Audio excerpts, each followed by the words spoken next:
तो ये वीडियो मैं क्यों बना रहा हूँ? देखो, एसएससी सीजीएल एग्ज़ाम हो गया, रिजल्ट्स आ गए, बहुत लोग सेलिब्रेट कर रहे हैं, बहुत लोग उदास होंगे। तो अब ये वीडियो बनाने का पर्पस क्या है? तो ये वीडियो मैं उनके लिए बना रहा हूँ जो सो चुके हैं, जिनको जगाने की ज़रूरत है। उससे पहले ये बताओ, जब रॉ स्कोर आया था टेंटेटिव आंसर की के हिसाब से, जो भी स्क्रीनशॉट शेयर किए गए थे, आप में से कितने लोग ऐसे हैं जो टीचर्स के टेलीग्राम पे या उनको व्हाट्सएप करके अपने अपने स्क्रीनशॉट शेयर किए थे आपने?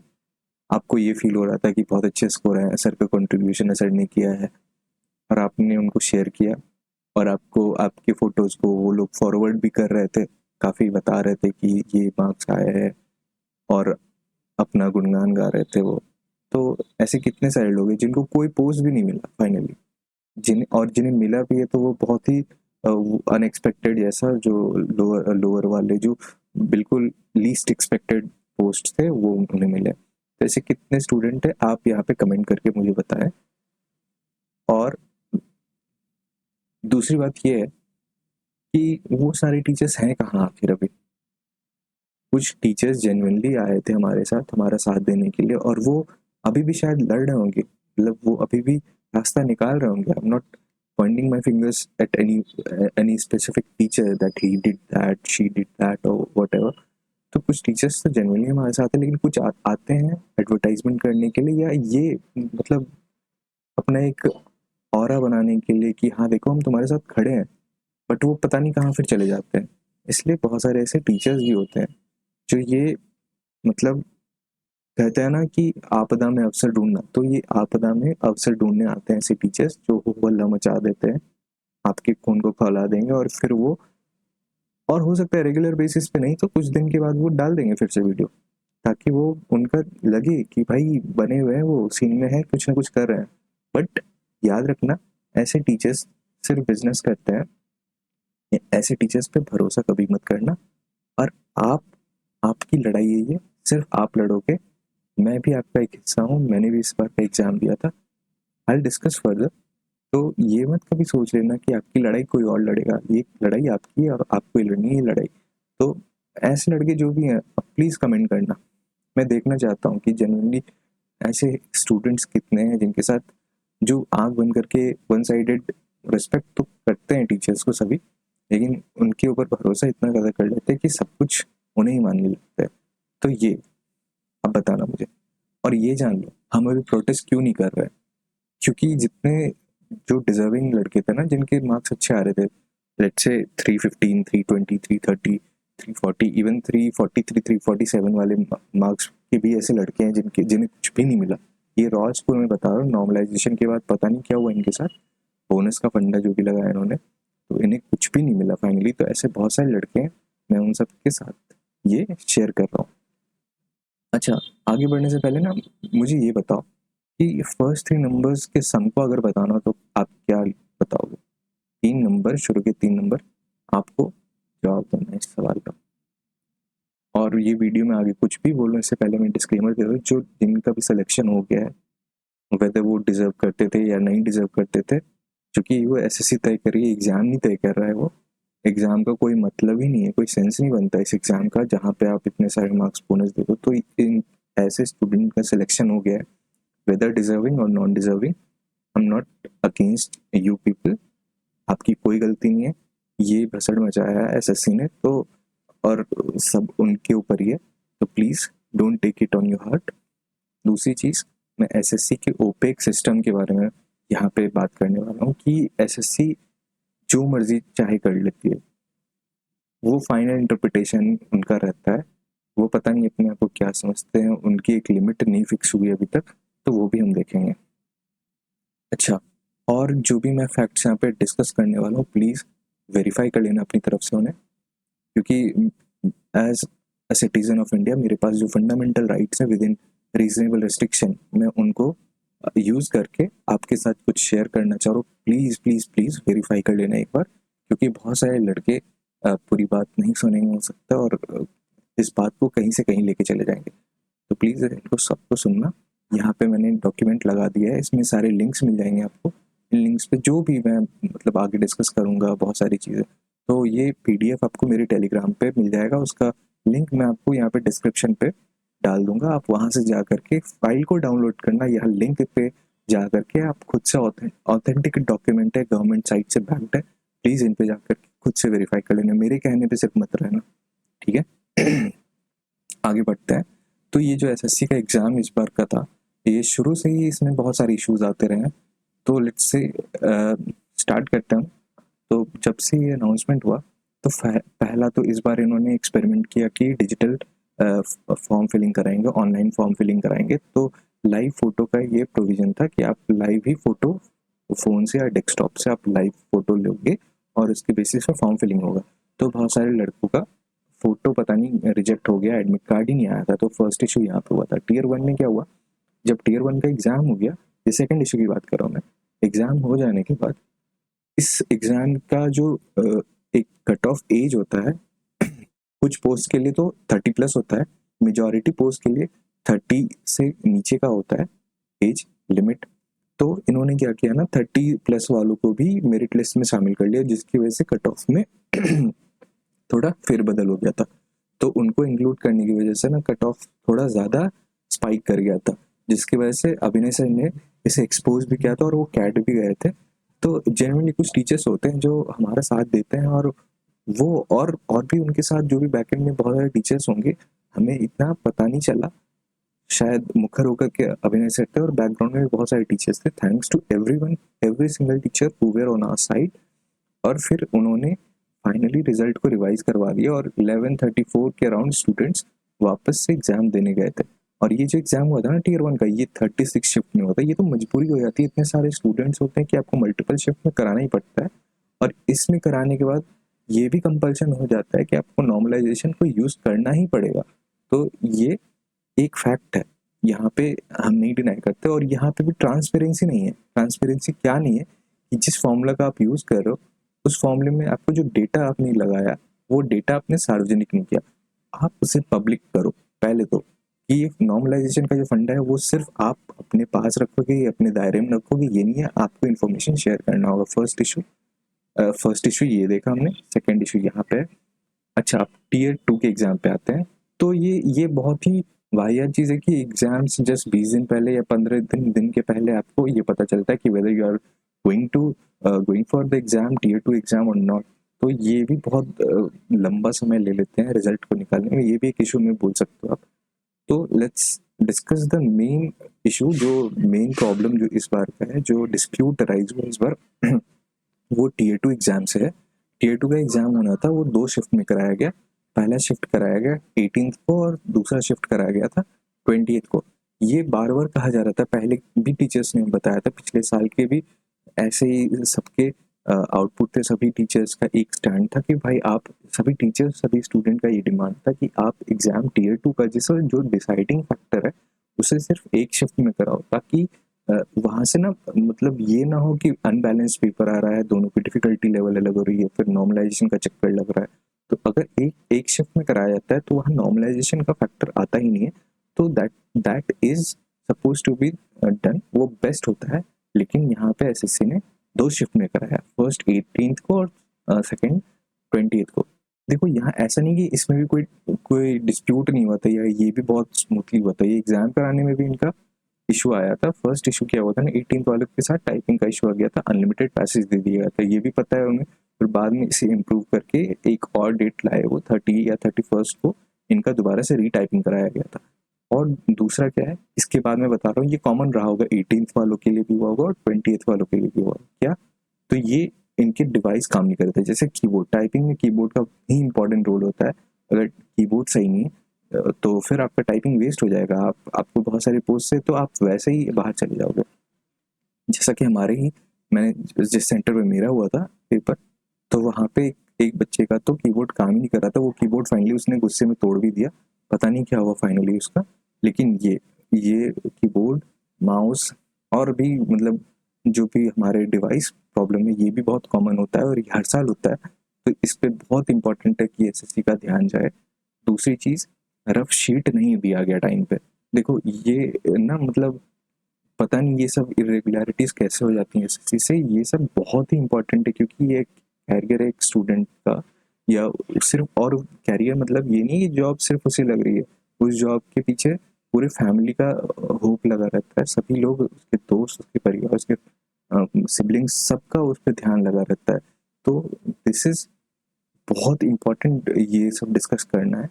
और लोग शांत है, इसमें कोई डिस्कस शायद किए होंगे, फिर अब सब शांत हो गए हैं। तो मैं बस चाहता हूँ कि इसे मत भूलो, ये सभी चीज़ को रिफॉर्म कराना है, और इस बार के रिजल्ट को भी हमें प्रॉपर, जहाँ तक हो सके अपनी जान लगा करके रिवाइज कराने की कोशिश करूँगे, क्योंकि इनजस्टिस तो हुआ है बहुत सारे लोगों के लिए, इंक्लूडिंग मी, मेरे साथ भी हुआ है। इसलिए मैं तो बहुत ज़्यादा परेशान हूँ। जितना एक्सपेक्टेशन मुझे था वो बिल्कुल, एवरीथिंग हैज शटर्ड डाउन। तो अब मैं आगे और भी कुछ इश्यूज होंगे, प्लीज़ ऐड करना, कमेंट करना इसको, और बताना कि क्या इश्यूज रहे हैं। तो देखो, ये तो एग्ज़ाम हो गया 18th को और 20th को। अब आगे चलते हैं। 20th को एग्ज़ाम हुआ, 21st को इन्होंने टेंटेटिव आंसर की, TAK बोलते हैं आगे से, वो रिलीज़ किया इन्होंने 21st को। तो अब क्या होता है, जैसे ही आंसर की आता है, स्टूडेंट्स वेट करते रहते हैं कि आंसर क्या है और आंसर से मैच कराएं। तो जो आंसर मैच कराते हैं ना, वो दो दो मेथड है उसका। फर्स्ट मेथड इज मैनुअली, और दूसरा था डिजिटल। मैनुअली में क्या होता है ना, हम क्वेश्चन बाय क्वेश्चन देखते हैं कि सपोज ये क्वेश्चन सही है तो इसके लिए मुझे +3 मार्क्स मिल जाएंगे, अगर कोई गलत है तो उसके लिए -1 हो जाता है, फिर सही है तो +3, वैसे करते करते आउट ऑफ 390 हमारे कुछ ना कुछ मार्क्स आ जाते हैं। तो ये मैनुअल मेथड है, यहाँ से सिर्फ आपको मार्क्स पता चलते हैं कि आउट ऑफ 390 आपके कितने मार्क्स बन रहे हैं। और एक 60 मार्क्स का कंप्यूटर का पेपर होता है, वहाँ वो भी आप देख सकते हो कि उसमें आपके कितने सही जवाब हैं और कितने मार्क्स आपके आ रहे हैं। ये मैनुअल मेथड हुआ। डिजिटल मेथड क्या है? डिजिटल मेथड में हम एक पोर्टल का यूज करते हैं, मैं डिस्कस करूंगा ये पोर्टल क्या है।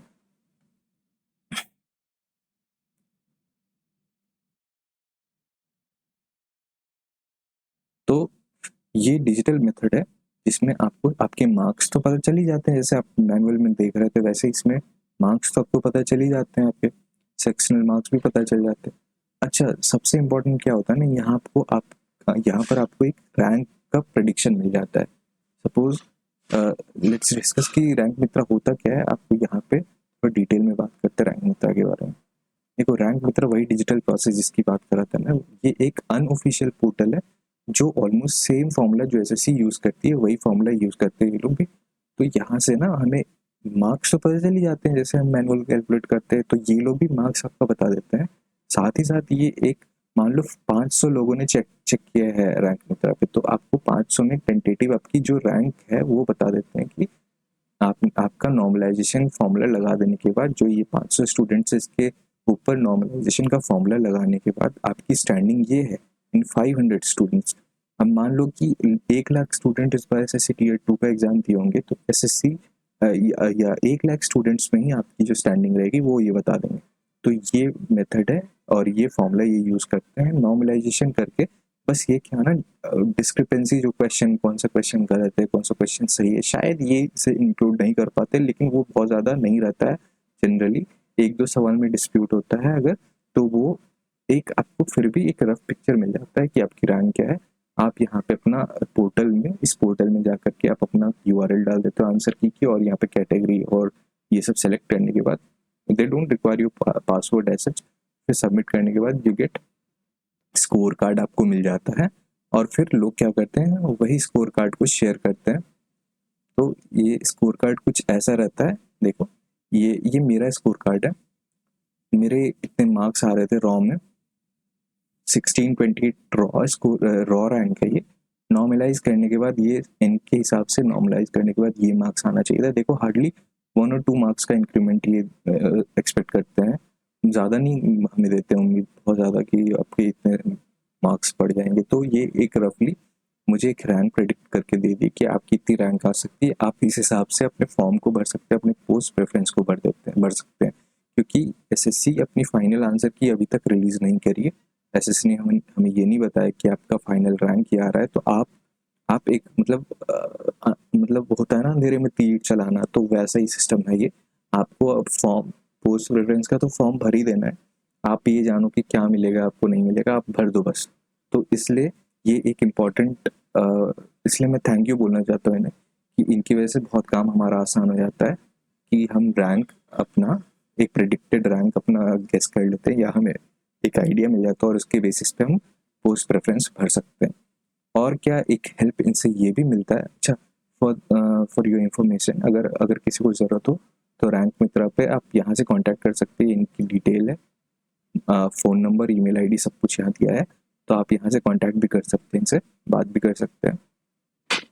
और देखो, रैंक मित्रा तो अभी हमने देखा कि ये एक पोर्टल है, बस बस इतना समझ लो कि एक प्रिडिक्शन दे देते हैं हमें, जैसे एग्जिट पोल होता है ना हमारे इलेक्शन के बाद, जब एक कोई पार्टी के लिए एग्जिट पोल ऑर्गेनाइज करते हैं, अलग अलग कंपनीज आती हैं, तो वो एक एक कैंडिडेट को प्रोजेक्ट करती है कि हाँ ये एक्स कैंडिडेट है, इसके जीतने के चांसेस हैं, इतने परसेंटेज आ रहे हैं। तो बस वही है, एक समझ लो ऑफिशियली नहीं बट एक अनऑफिशियल पिक्चर आ जाता है यहाँ से, रैंक मित्रा यही है। तो अब हम आगे देखते हैं कि प्रॉब्लम क्या है, इस जो जितना भी ये रायता फैला हुआ है, आखिर का प्रॉब्लम क्या है इसमें। तो टीयर 2 जो एग्ज़ाम हुआ, फिर टेंटेटिव आंसर किया है, लोग स्क्रीनशॉट शेयर किए, हम मेरे 331 मार्क्स आ रहे थे, आपने देखा, और 1900 समथिंग रैंक मेरी बन रही थी। आउट ऑफ कितने स्टूडेंट्स थे ये भी देख लो। ये जो डेटा था, ये देखो 96,559, मतलब इतने स्टूडेंट्स में मेरे रैंक को ये नॉर्मलाइज करके ये बता रहे कि ये 1989 आपकी रैंक है, हो सकती है, ये बता रहे।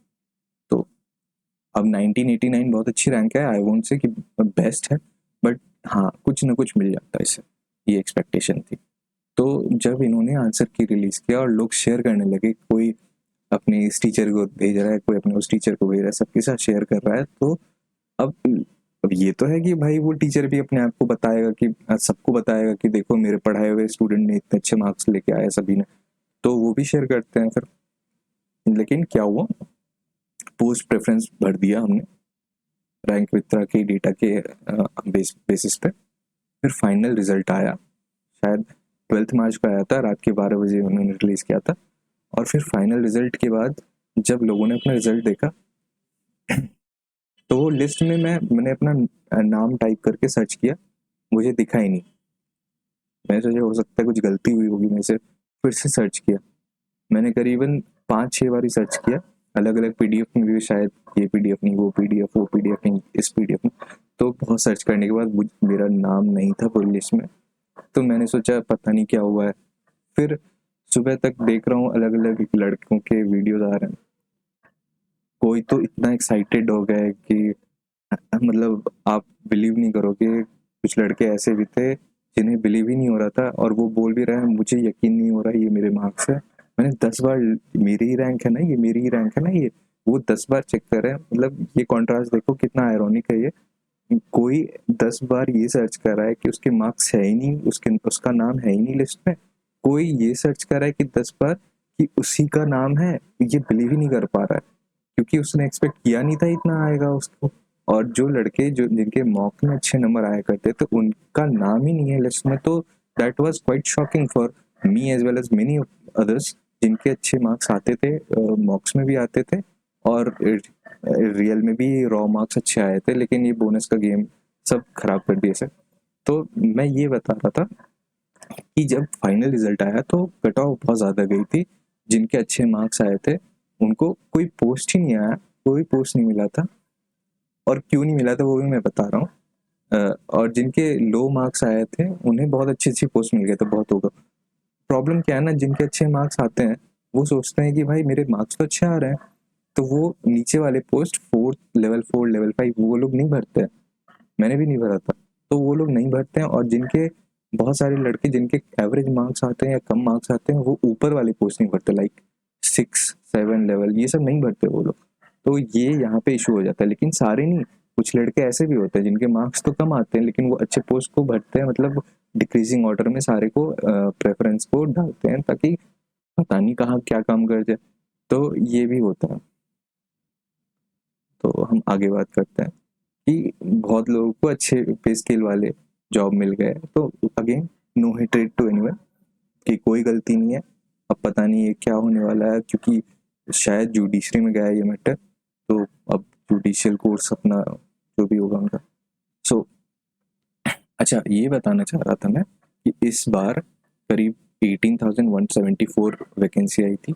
आप ये देख सकते हो कि जो मोस्ट डिज़ायरेबल पोस्ट्स होते हैं जैसे CSS, MEA तो बहुत ही ज़्यादा लोग की उम्मीद रहती है कि MEA मिल जाए, या बहुतों का फेवरेट होता है inspector income tax, central excise और ये सब टैक्स असिस्टेंट, ये सब फिर लेवल 5 वाले हो गए। और सबसे नीचे वाला होता है ये लेवल 4, जिसे बोलते हैं पोस्टल असिस्टेंट या सॉर्टिंग असिस्टेंट। तो आप देख सकते हो मार्क्स, देखो कैसे कट ऑफ, कैसे क्या कितना ये ड्रास्टिक चेंज आया इस बार कट ऑफ में। आप देख रहे हो कहाँ 320, 331 और ये 344 है।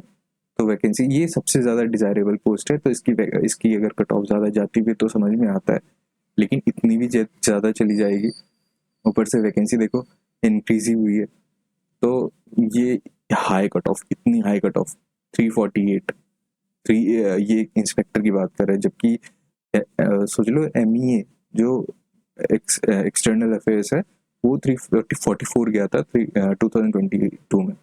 तो ये इतना ड्रास्टिक चेंज आपको देखने को मिल रहा है यहाँ पे किसी का भी। अब सबसे मिनिमम यानी कि आपको अगर लेवल 4 भी चाहिए तो 335 मार्क्स आपके आने चाहिए थे। मेरे कितने थे रॉ में ही, मेरे 331 थे। अब रॉ में और 331 से ऊपर, मेरे से ऊपर 1900 ही थे स्टूडेंट्स नॉर्मलाइजेशन के हिसाब से 332 के ऊपर। तो आप समझ सकते हो कि मार्क्स कैसे बढ़ाए गए होंगे। 331 को मैंने सुना कि 331 में एक लड़के के MEA इसको जो 20 वाली शिफ्ट जिसमें मैंने दिया पेपर, उसमें उसने भी दिया था, उसकी भी 331 मार्क्स ही थे, उसे MEA मिला था और मुझे तो कुछ मिला ही नहीं है। तो ये गॉड नोज इन्होंने क्या किया था। अब मैं ये बात कर रहा हूँ कि एक्चुअली क्या हुआ था उस एग्जाम में।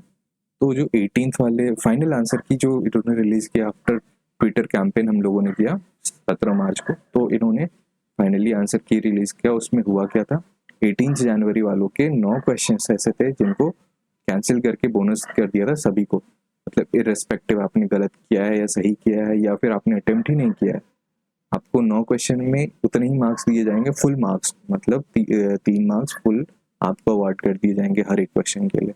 वैसे ही 20 वाले को 10 क्वेश्चन पे इन्होंने बोनस कर दिया सभी को। अच्छा ये देख लेना, ये आखिर ये चेंज क्यों किया इन्होंने आंसर, क्योंकि ये जब टेंटेटिव आंसर की आया था ना हमारा, जो 21 जनवरी को आया था, तो उसमें रिप्रेजेंटेशन डाले गए थे कि ये क्वेश्चन है, इसमें ये एरर है, वो एरर। मैं आगे भी डिस्कस करूंगा कि एरर क्या है, ये क्या एरर मान रहे थे एक्चुअली, तो वो मैं डिस्कस करूंगा। तो प्लीज एक सेकेंड वेट करना।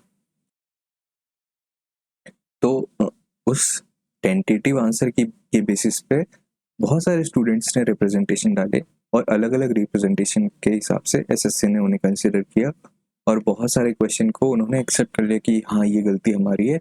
तो उन्होंने उसको, पता नहीं, उन्हें तो मार्क्स देने चाहिए थे उस क्वेश्चन पे कि हाँ अगर दो दो ऑप्शन में डिस्प्यूट लग रहा है तो उन्हें ठीक है, बहुत ज़्यादा रिसर्च किया, अलग अलग सोर्सेज में मिल रहे हैं 2 आंसर इसके, तो दोनों में आप उन दोनों ऑप्शन को आप सही मान सकते हो।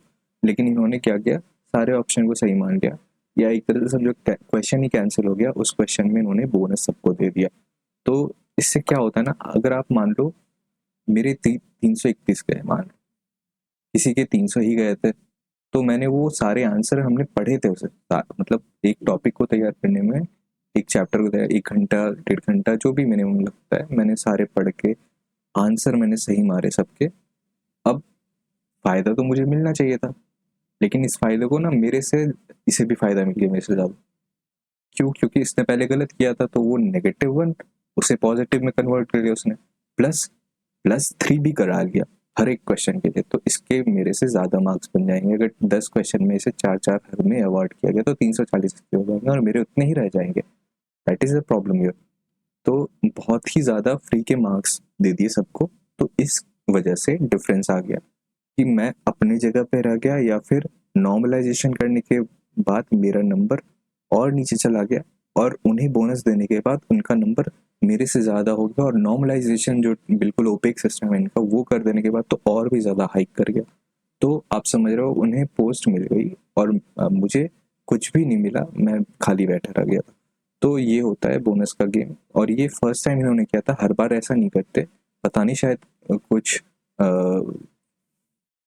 कोर्ट केस ना बन जाए, या परहेज करते हुए इन्होंने ये एक स्टेप लिया था, एक कैलकुलेटेड स्टेप की। और लेकिन देखो बात तो जेन्युइन है, आप दूसरों को एडवांटेज दे रहे हो बिना किसी ट्रांसपेरेंसी के, बिना आपने कहीं डिक्लेयर तो नहीं किया था अपनी नोटिफिकेशन में कि हम बोनस देने वाले हैं ऐसे क्वेश्चन पे जिस पे रिप्रेजेंटेशन आ जाएंगे, कहीं कुछ नहीं बताया था आपने। हाँ ये जरूर बताया था कि आप रिप्रेजेंटेशन डालोगे तो 100 रुपये पर क्वेश्चन देंगे लगेंगे रिप्रेजेंटेशन के, और ये भी नॉन रिफंडेबल। इतने सारे रिप्रेजेंटेशन आ रहे हैं आपको, हर क्वेश्चन पे 100 रुपये ले रहे हो आप। आपकी क्या अकाउंटेबिलिटी है? आप उसे डिक्लेयर करोगे कभी? आपसे आरटीए लगाने के बाद आप बताओगे मैंने आरटीए लगा दिया है, कितने आए हैं आपके पास? ये पता तो चल जाएगा ना आपके कितने स्कोर, कितने आपके कितने पैसे जमा हो रहे हैं इसके वजह से। कहीं ये तो एक स्कैम तो नहीं है कहीं, एक आप पैसे इकट्ठे तो नहीं कर रहे इस बेसिस पे गलत क्वेश्चन डाल लेते हैं फिर आएंगे पैसे कमाएंगे? क्या है ये पर्दे के पीछे चल क्या रहा है ये तो बताओ सबको। तो ये देखो सबसे लेते हैं रिप्रेजेंटेशन के नाम पे, ये 17th है इस बार की नोटिफिकेशन, 2024 के नोटिफिकेशन में जाना, वहाँ आपको मिल जाएगा। और ये यहाँ पे इन्होंने मेंशन भी किया है, decision of commission in this regard will be final, यानी कि ये जो मर्जी होगा वो कर देंगे। This is practically not accepted, क्योंकि नॉट एक्सेप्टेबल क्योंकि देखो आप ये नहीं कर सकते कि आप 50 क्वेश्चन कैंसिल कर दोगे, 130 क्वेश्चन तो आते ही है, आप 50 क्वेश्चन कल को कैंसिल कर दोगे। आज इन्होंने मान लो 19 क्वेश्चन किए हैं कैंसिल, कल को ये हर पेपर में 20 क्वेश्चन फिर 30 क्वेश्चन, और करते करते इसे नॉर्म बना देंगे, ये एक नॉर्म बन जाएगा। और अगर ये नॉर्म बन गया ना तो समझो सिर्फ सीजीएल की बात नहीं है, सीएचएसएल, एमटीएस और आगे जितने भी पेपर्स होने वाले हर जगह ये फिर बोनस का ही गेम खेलेंगे। तो आप बताओ आप पढ़ क्यों रहे हो फिर? हम एज ए स्टूडेंट पढ़ाई क्यों कर रहे हैं जब एग्जाम का कोई वर्थ ही नहीं रह जाएगा और फिर बोनस डिसाइड करेगा? तो फिर ये अच्छा ये भी बता देता हूँ मैं कि जितने भी टीचर्स हैं ना, ये आज अगर आप हमारी बात नहीं उठाओगे तो आपसे भी ट्रस्ट सभी स्टूडेंट्स का इरोड हो चुका होगा अगली बार तक। एक बार और एसएससी ये कर दे फिर लोग आपके पास जाएंगे ही नहीं। क्यों नहीं जाएंगे? क्योंकि आपसे पढ़ने का कोई फायदा ही नहीं है। इसलिए मैं बता रहा था पढ़ के नंबर ही ला सकते हैं ना लोग नंबर लेके आए, फिर आगे इस नंबर का क्या करेंगे अब जब पूरा गेम एसएससी के हाथ में है, एसएससी गेम ही पलट सकती है बोनस दे करके, तो फिर पढ़ेंगे क्यों आपसे हम? तो सारे कोचिंग को मैं बता देता हूँ, आज आप अपने चक्कर में आप सब सोए हैं।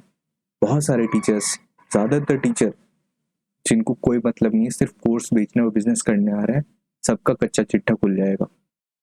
तो देख रहे हो एसएससी की तानाशाही, in this regard there decision will be final.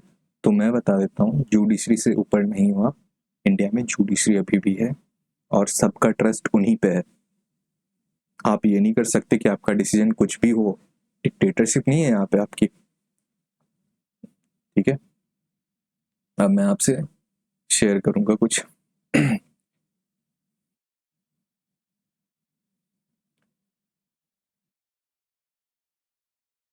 मैं एग्जाम्पल शेयर करता हूँ आपसे सीधे कि देखो कैसे कैसे क्वेश्चंस पे इन्होंने बोनस दिए। ये सेंसस का क्वेश्चन आया था, हमारी शिफ्ट में आया था कि हिंदू का रेट ऑफ पॉपुलेशन ग्रोथ क्या है।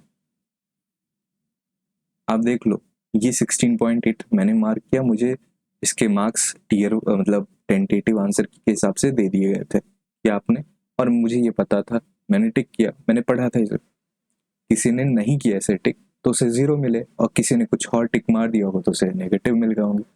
इसका सही आंसर भी यही है 16.8। और ये कहाँ से प्रूव होता है? देखो पीआईबी से, पीआईबी मतलब गवर्नमेंट ऑफ इंडिया का ऑथेंटिक सोर्स है। ये भी मैंने अपने लिंक में डाल दिया, आप इसे देख सकते हो उस लिंक पे जा करके, वो पूरे पीडीएफ में ये सब शेयर किया मैंने।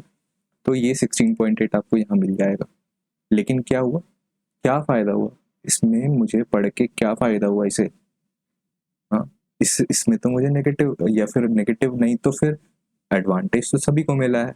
तो ये तो समझो कैंसिल, मैंने पढ़ के इसे कोई बहुत बड़ा तीर तो नहीं मार दिया, तो ये बिल्कुल बेकार हो गया मेरी पढ़ाई करना इसे। ठीक है, तो ये फर्स्ट एग्जांपल। और इसे कैंसिल क्यों किया पता है? इसे रिप्रेजेंटेशन इसमें जिन लोगों ने डाला है उसका उसका एक बहाना क्या था कि देखो ये वाले ऑप्शन, ये गलत ऑप्शन है, लेकिन यहाँ पे इन्होंने कॉमा यूज किया है, मतलब टाइपो एरर है यहाँ पे, और इस क्वेश्चन में टाइपो के लिए बोनस सबको दे दिया है। भाई आंसर ये है सही, इससे क्या मतलब है, मैं इसे देखते ही मार दूंगा, इससे क्या लेना देना मेरा। लेकिन नहीं, इसके लिए रिप्रेजेंटेशन डाल दिया। अच्छा, रिप्रेजेंटेशन डालते भी कैसे लड़के हैं जिन्हें कुछ पता ही नहीं है, जो नहीं पढ़े हैं, मतलब किसी तरह से चांस ले लेते हैं, 100 रुपये लगेंगे ना, देखते हैं एक क्वेश्चन के लिए। भाई ऐसे क्वेश्चन, हर क्वेश्चन के लिए अगर इंसान रिप्रेजेंटेशन डाल दे और एसएससी उसके सामने झुकने लग गई, तो फिर बताओ, फिर एसएससी एग्जाम ही क्यों ले रही है? फिर करो ना, फिर रिप्रेजेंटेशन वाला ही गेम खेल लो सीधे। सभी लोग रिप्रेजेंटेशन लगाते हैं, एग्जाम के दिन कुछ पढ़ के नहीं जाते हैं, 50 क्वेश्चन जितने हो सकेंगे कर देंगे, बाकी आकर के घर पर रिप्रेजेंटेशन ही डाल देते हैं, फिर मार्क्स तो दे ही दोगे सबके तुम। तो ये पहले क्वेश्चन का मैंने दिखाया आपको, प्रूफ के साथ में आपको शो कर रहा हूँ, इसका लिंक आपको मैंने पीडीएफ में दे दिया। नेक्स्ट क्वेश्चन है कि Mahatma Gandhi led the satyagraha and hunger strike for the first time in India. अब लोग बोल रहे हैं कि सत्याग्रह उन्होंने 1917 में राजकुमार शुक्ला के कहने पे चंपारण सत्याग्रह और ये वो, और हंगर स्ट्राइक उन्होंने 1918 में किया था। 1918 में ऐसी दलील दे रहे हैं कुछ लोग कि आप तो दोनों फिर सही है, फिर ये भी सही है और ये भी सही है। लेकिन आपको पता है सत्याग्रह के बारे में? सत्याग्रह एक फिलोसॉफी है, सत्याग्रह जस्ट फिलोसॉफी है जिसे उन्होंने यूज किया था, और अहमदाबाद मिल स्ट्राइक में उन्होंने इस सत्याग्रह के फिलोसॉफी का यूज करके मिल स्ट्राइक में पार्ट लिया था, और लेबर्स के खिलाफ एक्चुअली, वैसे तो स्टार्ट किया गया था सबके मिल ओनर्स के खिलाफ, लेकिन लेबर हिम्मत हारने लगे थे, तो लेबर को यूनाइट करने के लिए उन्होंने फास्ट किया था। और ये भी हमें मिलता है, ये भी गवर्नमेंट बैक्ड ही साइट है, देख लो, अमृत महोत्सव nic.in, ये भी गवर्नमेंट की वेबसाइट है, आप यहाँ पे देख सकते हो हंगर स्ट्राइक, और ये हंगर स्ट्राइक में 1918 आप देख सकते हो। सॉरी अगर ये विजिबल नहीं हो रहा होगा, मैंने येलो कलर का इंक यूज किया, तो ये हंगर स्ट्राइक है। तो इस क्वेश्चन का सीधा सीधा आंसर ये होना चाहिए, ठीक है, यही होना ही चाहिए था।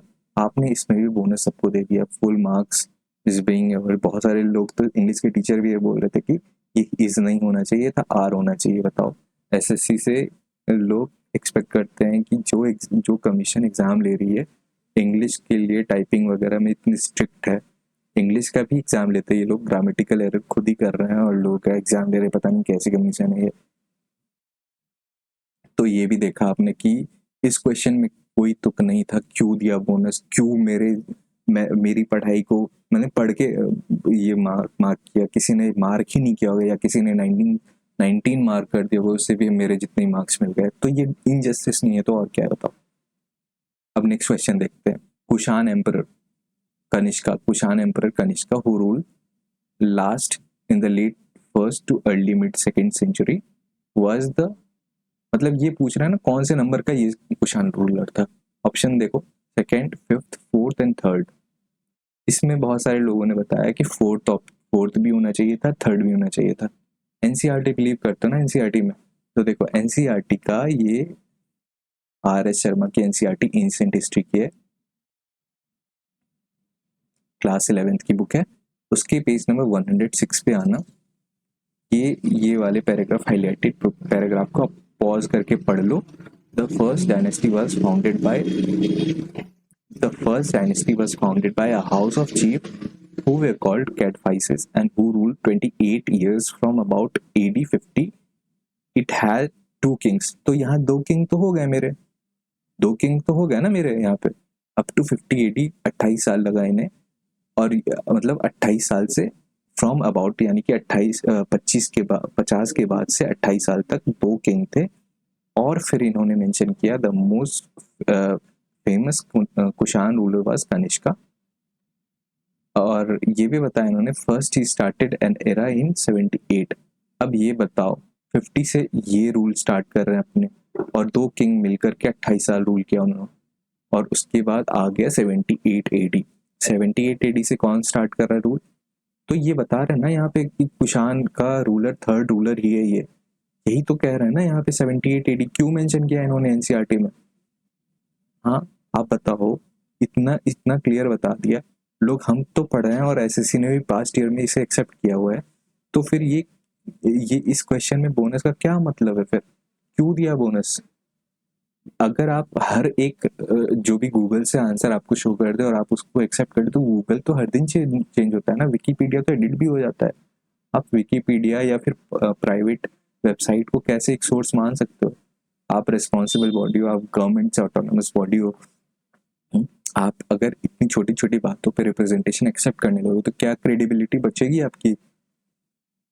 आपको दिखाया मैंने, आप इसकी भी लिंक आप देख लेना, पेज नंबर 106 है, आर एस शर्मा की बुक है, प्लीज जाकर के खुद ही देख लेना आप, आपको एक एक चीज क्लियर हो जाएगा। Now for the next question, ये पूछ रहे हैं which of the following is not the qualification of for the appointment of जजेस इन सुप्रीम कोर्ट। तो ये इन्होंने 4 ऑप्शंस दिए। देखो, अ जज of high court for at least 5 years, ध्यान से देखना, advocate of supreme court at least 10 years, ये हाई कोर्ट है, यहाँ पे ये सुप्रीम कोर्ट है। फिर अ डिस्टिंग्विश्ड जज in the opinion of president, इस स्टेटमेंट को भी थोड़ा ध्यान से देखना, यहाँ पे जज लिखा है। और लास्ट है N advocate of high court for at least 10 years, advocate of high court at least 10 years। अब मैं यहाँ पे आपको सही और गलत बता रहा हूँ। ये as per constitution 124 article number 3 में ये सही है। एक हाई कोर्ट का जज जो 5 साल तक जज रहा है in succession in high court और such other court is eligible to be a जज, ठीक है, ऑफ सुप्रीम कोर्ट। और ये भी ऑप्शन सही है कि हाई कोर्ट का advocate in succession in high court और सच अदर कोर्ट वो भी 10 साल तक है अगर लगातार, तो वो भी एक जज का क्वालिफिकेशन रखता है, वो अपॉइंट हो सकता है सुप्रीम कोर्ट के जज के पोजीशन पे। नाउ बात ये दोनों पे आके अटकती है।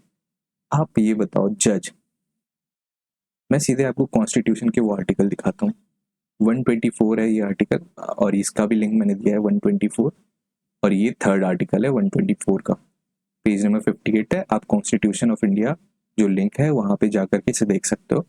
आप ये तो देख सकते हो कि हाई कोर्ट का जज 5 साल, ये ऑप्शन मैंने सही मार दिया already. Advocate of high court for 10 years at least, ये भी मैंने सही मार दिया। अब बचा मेरा सुप्रीम कोर्ट का वो एडवोकेट हो सकता है या नहीं, फर्स्ट, और क्या वो एक जूरिस्ट डिस्टिंग्विश जूरिस्ट हो सकता है, जज मतलब जज हो सकता है या नहीं as per the question given. तो ये लिखा है यहाँ पे, in the opinion of president is a distinguished jurist. अब जूरिस्ट का मतलब क्या होता है ये देखते हैं। देखो, ये कैम्ब्रिज डिक्शनरी है, कैम्ब्रिज डिक्शनरी है, आप यहाँ पे देख सकते हो कि जूरिस्ट का मतलब क्या होता है, an expert in law specially a जज, ये कैम्ब्रिज डिक्शनरी बता रही है। अगर यहाँ आप बोलोगे कि आप कैम्ब्रिज को क्यों कोट कर रहे हो, ये भी तो प्राइवेट है और ये भी वो भी, तो फिर मैं आपको सीधा कॉन्स्टिट्यूएंट असेंबली की डिबेट दिखाता हूँ। ये एच.वी. कामत जिन्होंने प्रपोज किया था अमेंडमेंट, तब के अमेंडमेंट में मतलब उस टाइम के कॉन्स्टिट्यूशन में कि हमें ये एक पोस्ट रखना चाहिए, डिस्टिंग्विश्ड जूरिस्ट का पोस्ट इसमें इंक्लूड करना चाहिए for to be a qualification of supreme court जज। तो इस पे क्या बताया गया कि इनके हिसाब से amendment of mine is to open a wider field of choice. Wider field of choice क्या है कि मैं एक बहुत बड़ा एक दायरा बनाना चाहता हूँ जिससे कि लोग सुप्रीम कोर्ट का जज बन पाए, ठीक है। अब ये बता रहे वन कैटेगरी, ये तो बता ही रहे हैं कि जज ऑफ हाई कोर्ट है, जो कि हमने सही भी कर दिया है। दूसरा है कि एडवोकेट ऑफ हाई कोर्ट भी है, ठीक है। आउटस्टैंडिंग लीगल जूरिस्ट लर्निंग, मतलब क्या है कि इनके पास जज की या फिर एक लॉ की बहुत अच्छी समझ हो, लॉ पे पकड़ हो अच्छी, नॉट नेसेसरीली कन्फाइंड टू जजेस और एडवोकेट। ये देखो, नॉट नेसेसरीली कन्फाइंड टू जजेस और एडवोकेट, मतलब क्या है कि ये नेसेसरी नहीं है कि जज या एडवोकेट, लेकिन ये भी तो नहीं बोल रहे ना कि वो बिल्कुल नहीं रूल आउट कर देते हैं वो, मतलब दे कैन स्टिल बी जजेस और एडवोकेट। तो ये कहने का मतलब था कि जूरिस्ट के अंदर एक जूरिस्ट बहुत बड़ा सेट होता है, उसमें बहुत सारे लोग आ सकते हैं जिनको बहुत अच्छी नॉलेज है, तो उसमें एक ये भी हो सकता है कि that he is an advocate और ही इज ए जज। तो जूरिस्ट एक बहुत बड़ा सबसेट है जिसका जज। तो इस ऑप्शन में जाओगे, इस ऑप्शन में देखोगे तो आपको ये समझ में आ जाएगा कि जज in the opinion of president ये एक सही जवाब है, यानी कि ये 3 सही ऑप्शन है। क्यों सही ऑप्शन है? क्योंकि कॉन्स्टिट्यूशन ऑफ इंडिया में उसके साथ बिल्कुल तालमेल बिठा करके आपसे बात की जा रही है यहाँ पे, ठीक है। तो जज is a subset of jurist. अच्छा, ये कहीं पे दिखा क्या आपको? ये 3 क्वालिफिकेशन जो मैंने लिखा है, इसमें आपको कहीं पे भी ये दिखा क्या? N advocate of supreme court for at least 10 years। बहुत लोग इसी बेसिस पे इस क्वेश्चन को चैलेंज कर दिए कि ये तो होना ही चाहिए था। क्या है ये क्वालिफिकेशन? ध्यान से देखो। Has been at least 10 years an advocate of a high court or of 2 or more such courts in succession। तो क्या है कि एक हाई कोर्ट, या तो एक स्टेट का हाई कोर्ट में वो लगातार 10 साल रह जाए, या फिर high court 1, high court 2, high court 3, ऐसे करते करते ये 10 साल लगातार हाई कोर्ट में जज रहे हों, या एडवोकेट रहे, सॉरी, ये एडवोकेट रहे हों। तो यही है इसका कहने का मतलब कि हायरार्की में जो सुप्रीम कोर्ट से नीचे है वो एक हाई कोर्ट है, और उस हाई कोर्ट में हाई कोर्ट में अगर वो लगातार 10 साल तक एडवोकेट रहे हों तो उन्हें एक क्वालिफिकेशन माना जा सकता है। उनकी क्वालिफिकेशन एक सुप्रीम कोर्ट के जज के पोस्ट पे अपॉइंट होने की है। तो इस क्वेश्चन में भी पहले उन्होंने माना था कि यही आंसर इस क्वेश्चन का सही है। फिर बाद में पता नहीं क्यों, सॉरी, ये इस वाले ऑप्शन को उन्होंने सही माना था, लेकिन इस पे रिप्रेजेंटेशन भर के डाला सबने, और इसके सामने एसएससी झुक गई। फिर उन्होंने बोला कि छोड़ो यार, इसमें भी बोनस ही डाल देते हैं सबको। तो आप ये देख सकते हो, सभी के लिंक मैंने यहाँ पे डाल दिए, आप खुद से देख लो, बारीकी से समझो क्वेश्चन क्या है। टीचर्स पता नहीं क्यों इस चीज़ पे डिबेट कर रहे हैं कि ये नहीं वो नहीं। ये बहुत ही सिंपल स्ट्रेट फॉरवर्ड क्वेश्चन है। आप थोड़ी डिटेल में चले जाओगे, कॉन्स्टिट्यूएंट असेंबली की आप डिबेट देख लोगे तो वहाँ आपको समझ में आ जाएगा। That is not necessarily a judge or an advocate। तो jurist not necessarily है, but they can still be a judge or an advocate। ये समझ में आ रहा होगा आपको। अब ये जो है ना क्वेश्चन, ये क्वेश्चन बहुत इंटरेस्टिंग है। इस क्वेश्चन में मैंने गलती करी। मुझे एक्चुअली मैंने नॉट नहीं देखा शायद, मैं और एंटीसीडेंट देखते ही और इंडस देखते ही मैंने इसे मार दिया था। तो ये मैंने गलती किया था, लेकिन बोनस में क्यों दे दिया गया मुझे नहीं पता। आप देख सकते हो, परमार सर भी हमारे, उन्होंने भी इसका एक आंसर दिया था अपने टेलीग्राम ग्रुप पे, उन्होंने शेयर किया था इनके आर्टिकल को। इसमें क्लियरली इन्होंने बताया है सर कि एस वाल्डिया सर हैं, और ये भी बहुत मतलब ऐसे नहीं कोई कहीं पहुंचता है, ये इनकी रिसर्च पेपर है, इनके आर्टिकल को अब आप एनसीईआरटी सोर्स में सर्च करोगे तो एनसीईआरटी में तो कोसी सतलज और आपको शायद ब्रह्मपुत्र, ये 3 का मेंशन किया गया है। लेकिन बाकी तो यहाँ पे आपने क्वेश्चन पूछा, कहीं ना कहीं से तो पूछा ही होगा ना। आप अपने सोर्स के हिसाब से बताओ क्या आंसर है। पहले उन्होंने शायद यमुना को ही सही माना था, फिर बाद में इन्होंने डिक्लेयर कर दिया कि इसमें सबको बोनस दे रहे हैं। क्यों? क्योंकि रिप्रेजेंटेशन आ गया, क्योंकि क्वेश्चन पब्लिक डोमेन में नहीं है। तो इसमें जिनको स्पेसिफिक नॉलेज है वो, उनको तो एक एज मिलना चाहिए था ना। मुझे नहीं मिला भाई, मैंने गलती किया है, मेरे मार्क्स काट लो यहाँ पे। मुझे कोई बोनस नहीं चाहिए, मुझे इसमें मार्क्स नहीं चाहिए प्लस। मैंने गलती करा, मुझे नेगेटिव मिलनी चाहिए था इस पर। सिंपल सी बात है। अब आप इस क्वेश्चन में भी रिप्रेजेंटेशन की वजह से बोनस डाल दिया है। देखो यहाँ पे सर ने बताया है कि इंडस, गंगा, कोसी, इंडस यानी कि सिंधु भी बोलते हैं, they are established they had established their drainage network well before यानी कि जब गोंडवाना लैंड से इंडिया का एक टेक्टोनिक प्लेट जो यूरेशियन प्लेट से जाके मीट जब भेंट किया, उससे पहले से ये नदियां एग्जिस्ट करती थी। तो इन्हें एंटीसीडेंट बोलते हैं। एंटीसीडेंट में आप देख सकते हो, एंटी कीवर्ड ही होता है, एंटी मतलब बिफोर होता है, तो पहले से एग्जिस्ट करती हैं। तो ये सारी नदियां पहले से एग्जिस्ट करती थी। यमुना बाद में ये एग्जिस्टेंस में आई। तो ये एक सही आंसर होना चाहिए था इस क्वेश्चन के लिए। इसमें रिप्रेजेंटेशन डालना और फिर बोनस अवार्ड कर देना सबको, this is quite not acceptable. तो इस पे रिप्रेजेंटेशन के आगे एसएससी झुक गई थी। तो यही मैं बता रहा हूँ कि एसएससी के काम करने का तरीका बहुत ही ज्यादा ओपेक है। तो अब मैं आपको अपने पहले क्वेश्चन पे लेके जाता हूँ। आपको ये क्वेश्चन पता है क्या? सम ऑफ फर्स्ट 3 नंबर्स क्या है?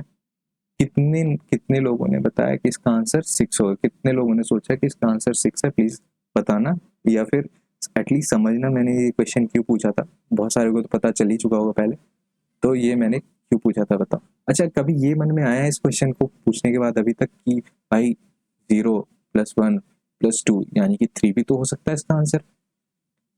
कभी ऐसा समझ कभी सोचे होगे तुमने? नहीं सोच पाए होगे ना भाई, ये है ही नहीं। आपसे नेचुरली कोई बोलेगा 10 तक गिनो तो आप 1 से स्टार्ट करोगे या 0 से बोलोगे, 0 1 2? नहीं, आप नेचुरली 1 से स्टार्ट करते हो। क्वेश्चन में इस तरह से स्पेसिफाई नहीं किया गया है तो आप 1 से स्टार्ट करते हो जनरली, कॉमन सेंस लगा करके। लेकिन इस क्वेश्चन में देखो,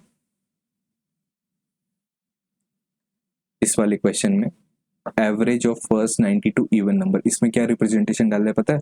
ये बोल रहे हैं कि होल नंबर या नेचुरल नंबर, कौन से नंबर की बात कर रहे हो तुम, ये बता, ये बोल करके रिप्रेजेंटेशन डाल दिया है।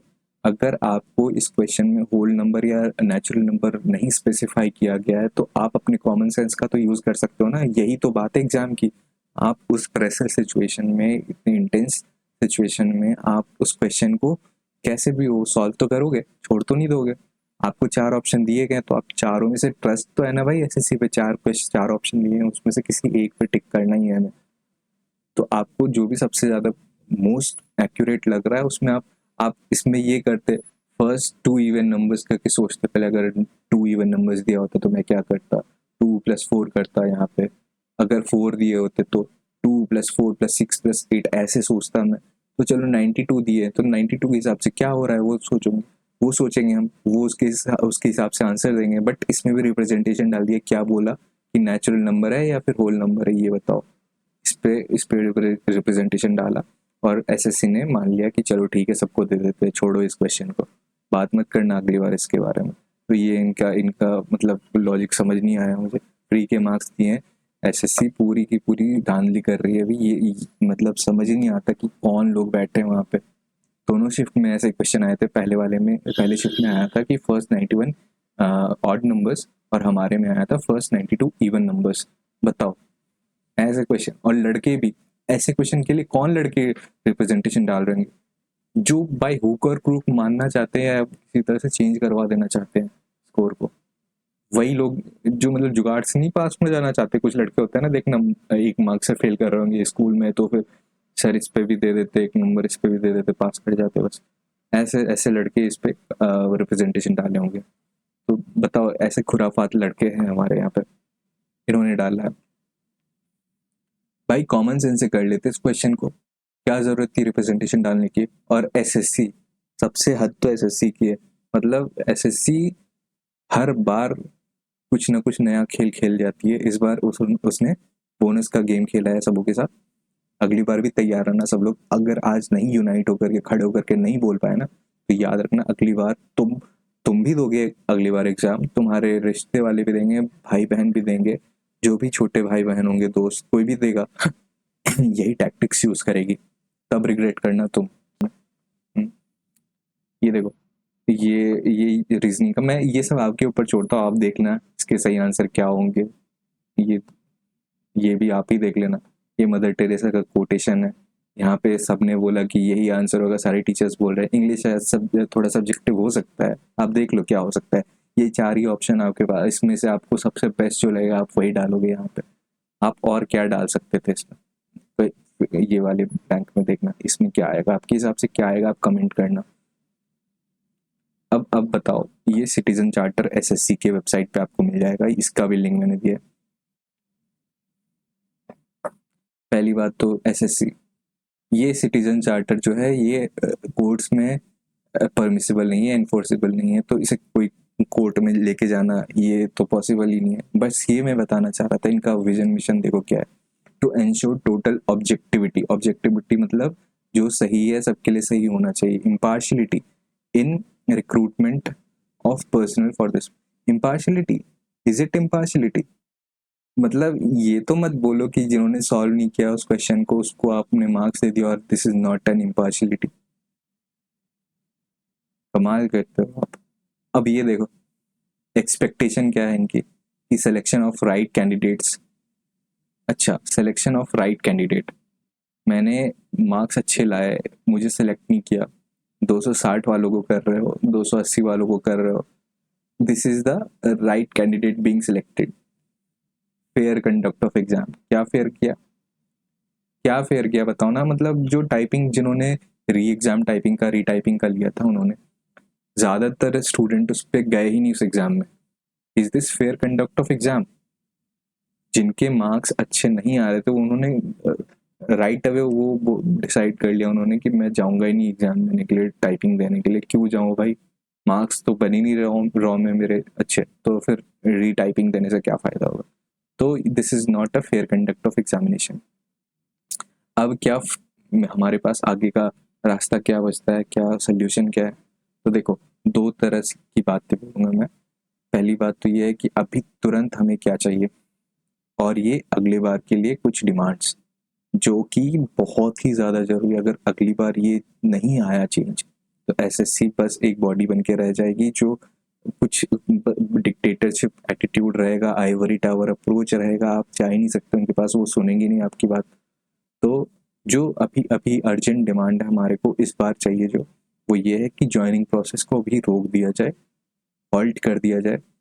भाई ये दबाव नहीं होना चाहिए कि रोजगार मेला है और ये है और वो है इसलिए जल्दी कराना है। रोजगार मेला देने के लिए आप नहीं कराते हो, आप काम कराने के लिए, आप मतलब आप क्वालिटी प्रोसेस करने के लिए रिक्रूट करते हो। आपको एक एक्सपेक्टेशन होती है, जॉब चाहिए आपको, स्टाफ्स की ज़रूरत है और केपेबल स्टाफ्स की ज़रूरत है, ऐसे नहीं कि कोई भी आ जाए, है ना?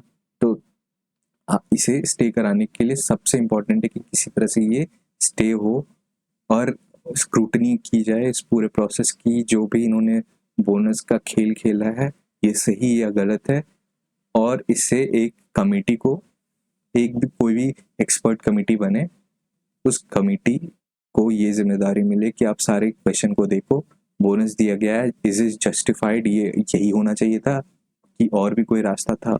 बोनस देकर के क्या आपने पैरिटी को मतलब एक क्या बोल सकते हो सर, डिस्पैरिटी क्रिएट कर दी है क्या आपने स्टूडेंट्स के बीच में? क्या सारे लोग जो केपेबल थे क्या वो पीछे नहीं रह गए?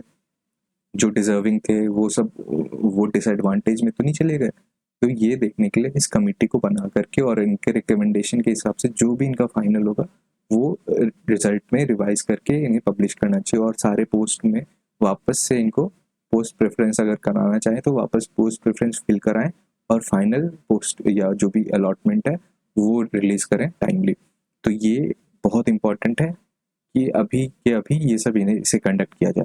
दूसरा क्या है कि अगली बार अगर कुछ भी कोई भी एग्ज़ाम आ रहा है, जो भी अपकमिंग एग्ज़ाम्स हैं जो शायद से जून जुलाई में एग्ज़ाम स्टार्ट होने वाले हमारे एसएससी सीजीएल के, फिर सीएचएसएल एमटीएस वगैरह वगैरह, तो उसमें जो भी रिफॉर्मेशन की ज़रूरत है, जो भी हमें बदलाव की ज़रूरत है, वो मैं बता रहा था कि टीयर 1 में नॉर्मलाइजेशन उसको थोड़ा सा सिंप्लीफाई किया जाए, और जो भी डेटा जो यूज़ कर रहे हैं ये लोग नॉर्मलाइजेशन में, उसे पब्लिक किया जाए, ताकि हम भी एनालाइज कर पाए ना कि ये जो आप नॉर्मलाइज कर रहे हो वो सही है या गलत है। प्लस जो रॉ मार्क्स आते हैं और उसके बाद जो नॉर्मलाइज स्कोर आ रहा है, वो दोनों आपको पब्लिश करना चाहिए, ताकि लोगों को ये पता चले कि जो लड़के कितने कम मार्क्स हैं उसके कितने। पता है मुझे 163 आ रहे थे प्री में, या टीयर 1 के जो रॉ मार्क्स थे इन्होंने 182 कर दिया से। देखो मार्क्स तो अच्छे हैं, बताने में तो बहुत अच्छा लगेगा कि भाई मेरे इतने स्कोर आ रहे हैं, लेकिन मुझे जरूरत नहीं थी ना इतने की। मैंने इतने ही स्कोर लाए थे, मेरे मार्क्स इतने ही बन रहे थे। I never needed this score. क्यों दिया मुझे, मुझे क्यों दिया ये फॉर्मूला? और ये बताओ ना किसे कितना दिया फिर, सबको बताओ कि सबको कितने आए मार्क्स, सबको रिवील करो आगे। तो ये टीयर 2 एक शिफ्ट में लेना चाहिए। ये पता नहीं इतना बड़ा ब्लंडर क्यों कर रहे हैं, बार बार ऐसे ही कुछ ना कुछ गड़बड़ी छोड़ देते हैं अपने प्रोसेस में। फिर नॉर्मलाइजेशन लगाएंगे फिर ओपेक सिस्टम और हो हल्ला होगा, तो पता नहीं ये करवाना ही चाहते हैं ये सब इसलिए करते हैं क्या? तो ये बहुत इंपॉर्टेंट है कि टीयर 1 में नॉर्मलाइजेशन हो और डेटा पब्लिक किया जाए, सिंपल फॉर्मूला यूज़ किया जाए, और रॉ के साथ साथ नॉर्मलाइज स्कोर दोनों को पब्लिकली सबका रिवील किया जाए। फिर एक शिफ्ट में एग्ज़ाम टीयर 2 का होना चाहिए जिसमें नॉर्मलाइजेशन को बिल्कुल यूज़ नहीं करना चाहिए, क्योंकि बहुत ही ज़्यादा ओपेक सिस्टम है। और ये मेन मेन तो यही होता है ना एग्ज़ाम, जिसकी वजह से आपको पोस्ट मिलती है, जिसकी वजह से फाइनली आपका रिक्रूटमेंट हो पाता है। तो टीयर 1 तो स्क्रीनिंग एग्ज़ाम है, लेकिन मेन तो एग्ज़ाम यही होता है, तो ये बहुत इंपॉर्टेंट है। अच्छा, जो भी एग्ज़ाम सेंटर्स पे जो इरेगुलरिटीज़ हो जाती हैं, जैसे मान लो कीबोर्ड खराब दे दिया या फिर माउस काम नहीं कर रहा है, ये सब नहीं होना चाहिए। सीसीटीवी फुटेज रिजर्व करके रखना चाहिए, जो कि सही टाइम पे मुझे सही जगह पे कभी प्रोड्यूस करना हो तो वो हम कर पाए। तो ये सीसीटीवी फुटेज को शेयर करने में कभी हिचकिचाना नहीं होगा। अगर आप ट्रांसपेरेंट हो तो आपको ये सब के लिए पहले से तैयार रहना होगा। पोस्ट प्रेफरेंस देने से पहले फाइनल रिजल्ट का आना सबसे इम्पॉर्टेंट है। फाइनल रिजल्ट आने के बाद लोगों को एक क्लियर पिक्चर मिल जाती है कि भाई मैं इस पोस्ट पे जाने के लिए एलिजिबल हूँ, मैं इतने सारे पोस्ट को कर देता हूँ टेंटेटिवली, कुछ ना कुछ आगे पीछे 2-4 पोस्ट ऊपर नीचे हो जाएगा, लेकिन इतना ड्रास्टिक तो नहीं होगा कि मैंने लेवल 7 के पोस्ट को भरा और मुझे कुछ मिला ही नहीं। छोड़ो 7 छोड़ो 6 छोड़ो 4 5 कुछ भी नहीं मिला, तो ये नहीं होना चाहिए। तो इसलिए पहले फाइनल रिजल्ट आ जाना चाहिए, उसके बाद पोस्ट प्रेफरेंस भराने का प्रोसेस कंटिन्यू किया जाना चाहिए। अच्छा, ये भी ऑप्शन हो कि कोई किसी लड़के को कोई पोस्ट मिल गया हो, उसे ज्वाइन ही नहीं करना है उस पोस्ट को, तो उसके पास ये ऑप्शन हो कि वो विड्रॉ कर ले उस पोस्ट से, ताकि इमीडिएटली कोई और जो उसी एग्ज़ाम साइकिल का है दूसरा, जिसे इस बार जॉब नहीं मिल पाई, वो मार्क्स अच्छे हैं, मतलब इससे तो नहीं चाहिए लेकिन मार्क्स उसके भी अच्छे रहे हैं, तो उसे उस वैकेंट सीट पे उसे पोस्ट मिल जाए। और ये जिसने विड्रॉ किया है वो तो स्वेच्छा से विड्रॉ कर रहा है, तो उसे अगले साइकिल में वो देना चाहे तो दे सकता है एग्ज़ाम फिर से। लेकिन ये जो वैकेंसी क्रिएट करी इसने, इस पे इसी एग्ज़ाम साइकिल का किसी एक स्टूडेंट जो बिल्कुल कट ऑफ से जस्ट नीचे का है, उसे ये पोस्ट मिल जानी चाहिए। तो ये सब रिफॉर्म हमें पूरी उम्मीद है कि सभी स्टूडेंट, सभी टीचर्स, सारे कम्युनिटी हमारे साथ में आकर के इस डिमांड को रेज करेंगे, सही प्लेटफॉर्म पे ले जाएंगे। और बहुत सारे स्टूडेंट जो डिफरेंट एडवोकेट्स की हेल्प ले रहे हैं, प्लीज़ प्लीज़ प्लीज़ अपने अपने बात को स्ट्रॉन्ग हो करके रखो, सब कोई शेयर करो इस वीडियो को और सबके सामने बताओ कि देखो। और ये तो मैंने बहुत ही कम क्वेश्चंस डिस्कस किए हैं, तो मेरे शिफ्ट के थे इसलिए मैंने इसे बनाया। अब आपकी शिफ्ट में कुछ आया होगा, 18th वालों की शिफ्ट में आया होगा, प्लीज़ अपने अपने वीडियोस बना करके आप डालो, एटलीस्ट शेयर करो जहाँ भी, जो भी आपके पास फोरम है, सब एक जगह इकट्ठे आओ। मैं आपको यहाँ पे एक ग्रुप बना रहा हूँ टेलीग्राम का, उसमें भी मैं कोशिश करूँगा कि आप सब ज्वाइन कर लो, या फिर एग्जिस्टिंग टेलीग्राम के ग्रुप्स हैं उसमें ही ज्वाइन कर लो। प्लीज़ सब साथ आओ, तभी ये प्रॉब्लम सॉल्व हो पाएगा, वरना ये हमेशा का इनका चलता ही रहेगा और एसएससी बदलने वाली नहीं है, क्योंकि इसने 2023 में यही किया था और 2024 में भी यही किया है। इस बार अगर नहीं सुनोगे, सब कोचिंग वालों की दुकान बंद हो जाएगी और सभी स्टूडेंट भी, तुम लोग भी चक्कर लगाते लगाते थक जाओगे, एसएससी के ऑफिस जाओगे, वो लोग लौटा देंगे तुम्हें, कोई नहीं सुनने वाला।